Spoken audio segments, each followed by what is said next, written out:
Welcome back, everyone, to Behind the Arc Basketball on YouTube. The 2020 college basketball transfer offseason for sure was a wild one when it came to transfers coming and going to different programs in the 2020 offseason, as 2020 happened to be the year of the transfer in college basketball. Today, I'll be talking about 15 winners of the 2020 college basketball transfer offseason.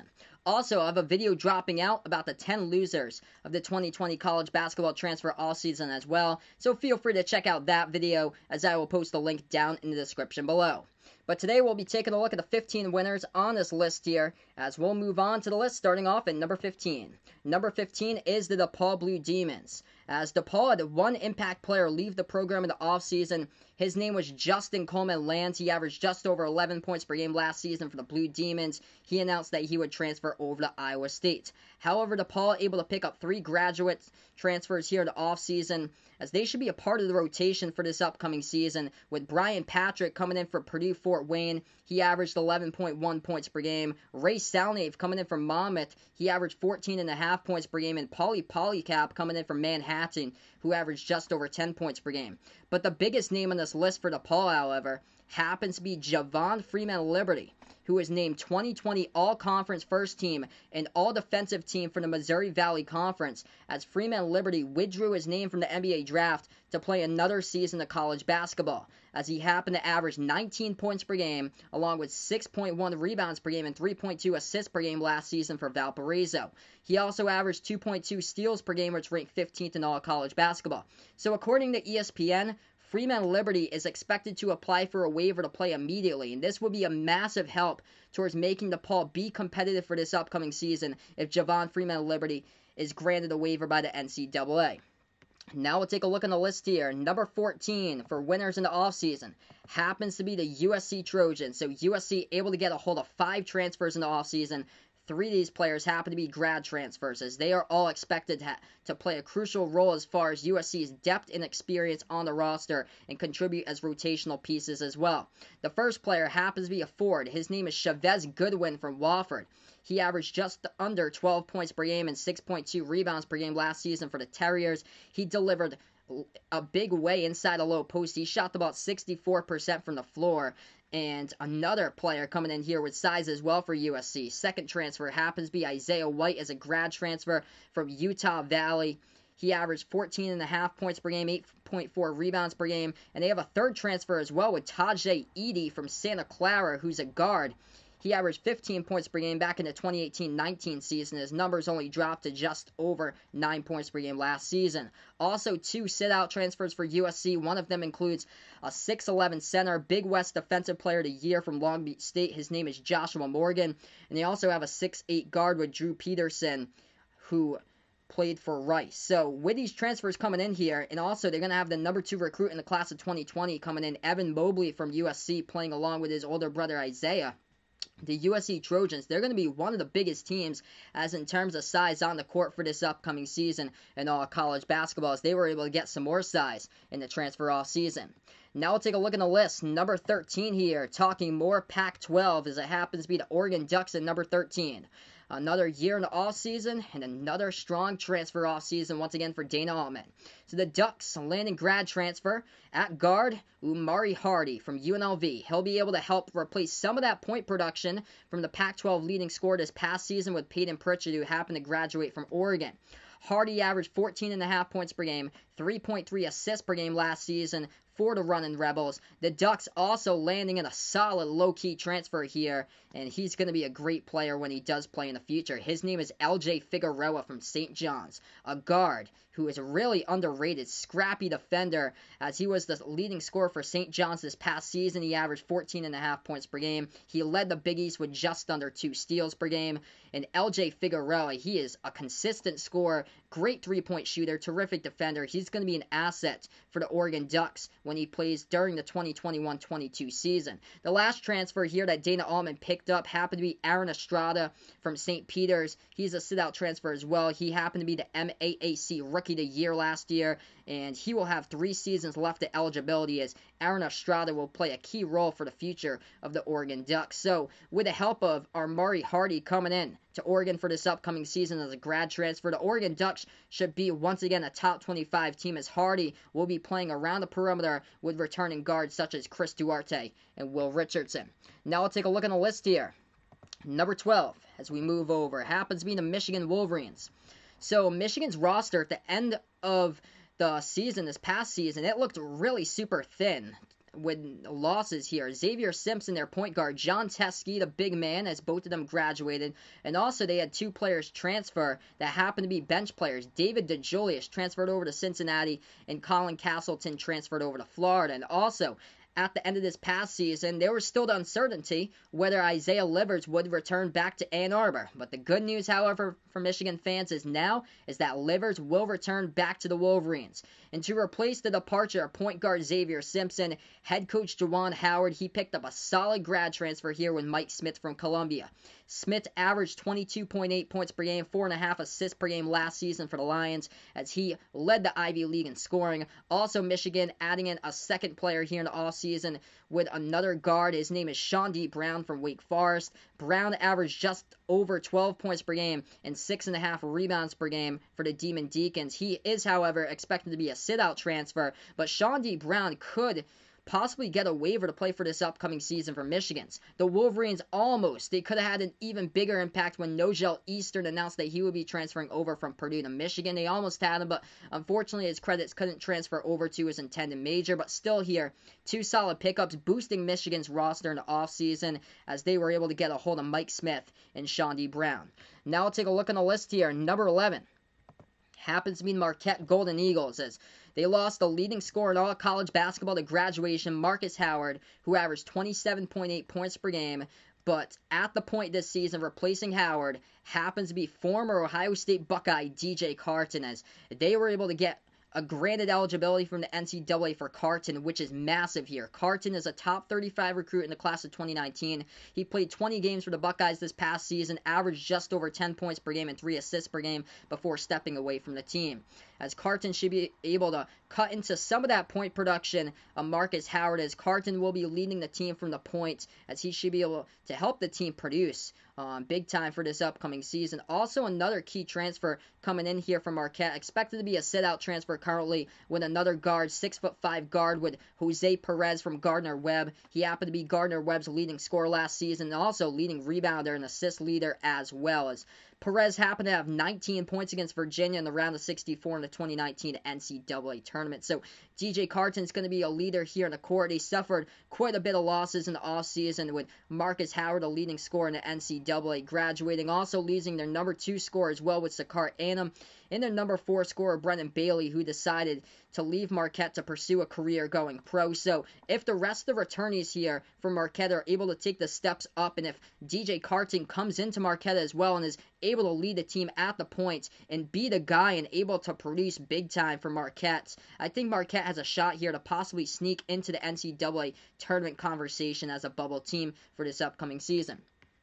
Now I'll take a look now. Number 10 on the list happens to be Rhode here. We get the Rhode Island Rams at number 10 on the list. So I'm going to tell you guys this. It looks like Rhode is going to be nasty during the 2021-22 season. This is if all these transfer pickups continue to stay on the roster, they're going to be solid. For not this upcoming season, but the season after that is the one to really watch out for, that the team could be dangerous. But you're right, they lost a ton of players in the offseason here. They lost their number 3 scorer, Tyrese Martin, who transferred over to UConn to play with former URI head coach Dan Hurley, who actually recruited Martin when he was a senior in high school. Jacob Toppin, who was a freshman, transferred over to Kentucky, and also Mekhi Long happened to transfer over to Old Dominion. The number 2 and 4 scorers from last season, Jeff Dowden and Cyril Langevin, who averaged a double-double, both of them graduated. So what did head coach David Cox for URI do? He was able to take advantage of his recruiting strong suit, which happens to be the Washington, D.C. corridor there. He brought in recruits from the D.C. area, and some of these recruits coming in, they have some breakout potential possibly coming into Kingston. As these players, they weren't able to break out at their last program that they had, but some of these players coming in, they were big-time recruits when they were coming out of high school here. So coming to URI, happen to be the Mitchell twins. Makai Mitchell, who happened to be a top 70 recruit in the class of 2019, and also his brother Makel Mitchell. Both of these brothers played for Maryland this past season. Also coming in a top 40 recruit in the class of 2018. His name is Jalen Carey. He committed to URI from Syracuse. And the Rams able to pick up 2 other players as well with Malik Martin, the brother of Hassan Martin, former URI Ram, as Malik Martin averaged 9 points per game last season for Charlotte. And also Alan Beatrand, who averaged 13.6 points per game for Towson. As all 5 of these players I mentioned are still awaiting waivers to see if they can play for this upcoming season for URI. As currently URI only has 8 players listed on their roster, with only 3 returning players from last season, which includes senior Fats Russell and the 2 juniors with Jermaine Harris and Antoine Walker. So URI's only got 8 players so far, which they cannot afford to get hit with the injury bug for this upcoming season. Getting these transfers waivers here, this is going to be massive for URI to give them a much needed boost to build up their depth for this upcoming season. And me personally, being a huge fan of URI, I honestly have no clue what to expect for this upcoming season. It's nearly impossible right now to give this team a prediction based on just so many question marks left unanswered heading into the season, as they got 5 players here still awaiting waivers by the NCAA. Now we'll take a look here. Number 9 on the list happens to be the Ole Miss Rebels here on the list at number 9. So they did lose one player, Blake Hinson, who averaged just over 10 points per game. He transferred over to Iowa State, but they were able to get a hold of 2 solid players here in the offseason by head coach Kermit Davis, landing the first one with 6'8" big man Romello White from Arizona State. He averaged 10.2 points per game, 8.8 rebounds per game last season for the Sun Devils. Shot the ball solid from 57% from the floor, does the majority of his work inside a low post. Also, Ole Miss picking up 6'5" guard Demencio Vaughn from Rhode. He is a 2-time first-team All-MAAC selection, as Vaughn was able to provide a boost offensively and defensively for Rhode here. He should be able to do that as well for Ole Miss, as he averaged just under 15 points per game, 6.6 rebounds per game this past season for Rhode for Demencio Vaughn.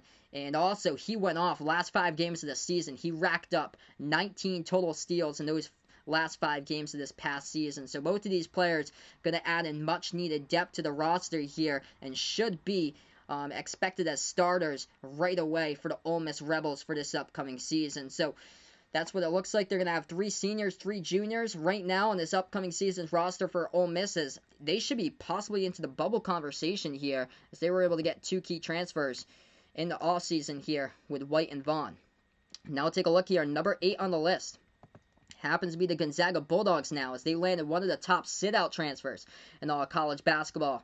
That happened to be Andrew Nembhard from Florida, as he's going to have the opportunity to sit 1 season in Mark Few's system and just observe and improve his shooting skills during practice, and observe the system of Gonzaga to build up there and have a potential breakout season when he does return on the court during the 2021-22 season. Nembhard did have a couple big games that he flashed with this past season at Florida. He had 25 points against Alabama and Georgia. He is expected to be the starting point guard for the 2021-22 season. That is assuming, however, if Jalen Suggs is a one and done and heads over to the NBA after his freshman season. Gonzaga adding in a grad transfer as well, coming in for this upcoming season, who's going to add in much-needed guard help with depth there in the roster. That happens to be Aaron Cook from Southern Illinois. He averaged 15 points per game, 3.3 assists per game last season. He only played 6 games, though, before his season ended due to injury. So this Gonzaga team right now, they are looking like a top 8 team currently in the nation for this upcoming season, as Cook should be able to play from the bench right underneath Jalen Suggs in the lineup. Now we'll move on here. Number 7 on the list. We take a look at the Memphis Tigers here. Penny Hardaway stocking up once again in the transfer portal, as he got 2 of the top transfers in college basketball coming in here as well. The first one, 6'7", Landers Nolley, a guard for Virginia Tech. He had a phenomenal freshman season. He averaged 15.5 points per game, just under 6 rebounds per game for the Hokies, as he was the leading scorer for Virginia Tech this past season. His strongest game was in the season opener against Clemson. He did, however, struggle with consistency throughout the course of the season, shooting the ball poorly down the course of the stretch last season. But if he does happen to play this season, Nolley should be able to have a ton of help with the talent surrounding him at Memphis. Right now, he is currently listed as a sit-out transfer, so he'll be able to spread out the ball instead of what he was at Virginia Tech during his freshman season, being the guy on the roster with taking like a bunch of shots for the Hokies last season. Also, Memphis picking up 6'9" forward DeAndre Williams as well from Evansville, as he averaged just over 15 points per game, just under 7 rebounds per game. And with Williams in the lineup, he led his team to a 9-9 record on the court before Evansville just fell apart and had a disastrous end to the season, losing 19 straight games. So Memphis right now projected to be a borderline NCAA tournament team, in my opinion, for this upcoming season. But if these two players do happen to get waivers here, they can boost it up to possibly be a top 30 team here if Nolly and Williams do happen to get a hold of waivers for this upcoming season.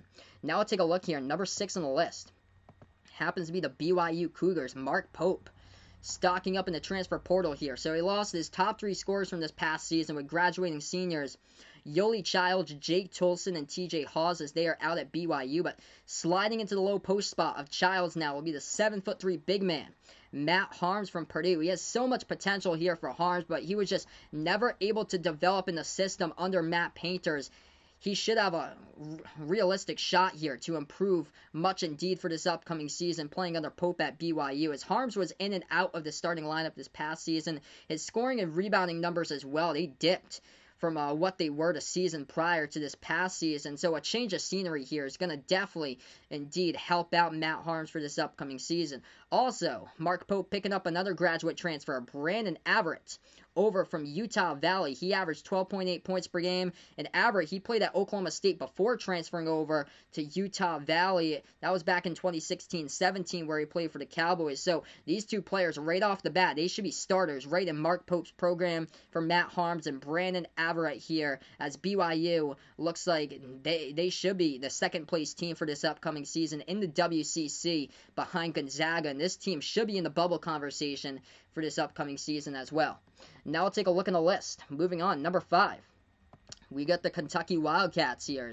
Kentucky basically lost everyone in their roster besides forward Keon Brooks Jr.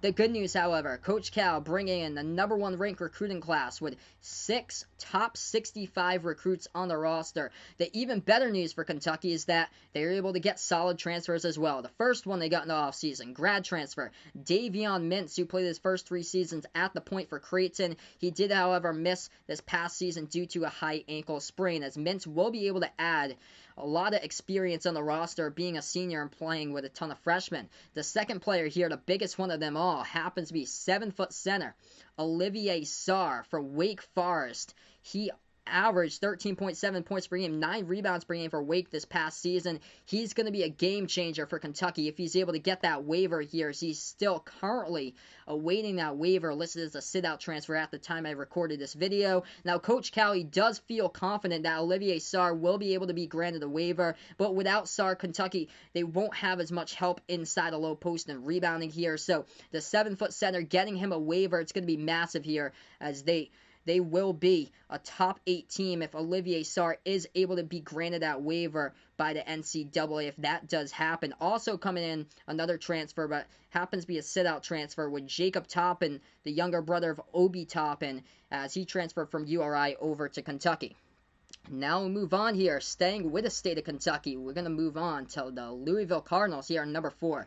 So right out of the gate of this offseason here, Louisville, picking up one of the top transfers in all of college basketball. His name is Carlik Jones. He's from Radford. He was named the 2020 Big South Player of the Year, who averaged 20 points per game with 5.5 assists per game, shot the ball at over 40% from three-point range as well. So Carlik Jones moving to a power conference ACC here. I don't picture him scoring as much as he did, of course, when he was at Radford, but he is, of course, a solid pickup here for the Cardinals. Should be a starter, and he should be able to produce offensively, as he is a great passer and shooter. As Jones should be able to cut into some of that scoring production with the roster losses in the offseason, as they lost quite a bit for Louisville. Their top 4 scorers out the door, with Jordan Wara going to the NBA, also losing Stephen Anock, Dwayne Sutton, and Ryan McMahon to graduation. Head coach Chris Mack, though, landing in a solid second grad transfer as well, Charles Midland from San Francisco. He went on a tear during the late course of the stretch as well, averaged 18.6 points per game while shooting the ball at 55% from the floor during the last 3 games for the San Francisco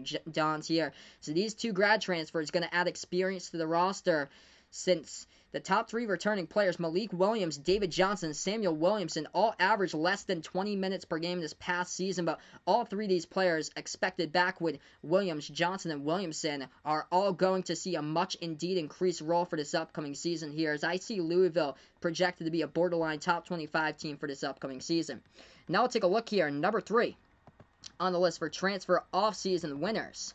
The Minnesota Golden Gophers right in the conversation. Some low-key solid pickup transfers they got here, as they happen to lose their starter, Peyton Willis, who happened to transfer to the College of Charleston. However, Richard Pitino here making some moves in the offseason. First transfer, 7-foot center Liam Robbins coming in from Drake. He averaged 14 points per game, 7.1 rebounds per game, as well as he made tremendous strides from his freshman season over to his sophomore season. He ranked number 5 in college basketball in blocks per game.